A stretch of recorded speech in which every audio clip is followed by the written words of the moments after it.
வச்சிருக்கிறாரு. கேட்டார், ஐயா கூட கேட்டார், மகுடமுடி ஐயா கேட்டார். இந்த தமிழை கொடுத்தவன், இந்த தமிழ் வளருமே தவிர தமிழ் தேயாது. இப்பேற்பட்ட சிவபெருமானை காட்டினார்கள்.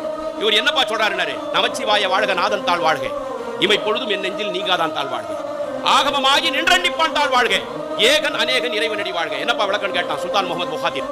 சொன்னாரு, ஏகன் என்றால் இறைவன் ஒருவன். அப்படியா? குர்ஆன் கூட அதான் சொல்லுது. அல்லாஹ் ஒருத்தன் தான் குர்ஆன் சொல்லுது. சரியா சொல்றாரு? வேற என்ன சொன்னார்? ஏகன் இறைவன் ஒருவனாய் இருக்கிறார், அநேகன் அவன் எல்லா உயிர்களிலும் இருக்கிறான் என்று சொன்னார்கள்.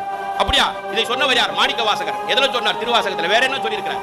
அடங்கியவர்களுக்கு அப்பா போற்றி, இத்தி தண்ணின் கீழ் இரு மூவருக்கு அத்திக்கருடைய அரசே போற்றி, தென்னாடுடைய சிவனே போற்றி, எந்நாட்டவருக்கும் இறைவா போற்றினார்.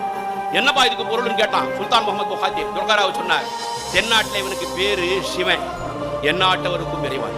இதுதான் குர்ஆன் சொல்லுது. இதுதான் குர்ஆன் சொல்லுது. தென்னாட்டில் இவனுக்கு பேரு சிவன், எந்நாட்டவருக்கும் இறைவன். இவர்தானா? கற்றா கோயில் அபுதாபி மண்ணு கட்டி முடிக்கப்பட்டது.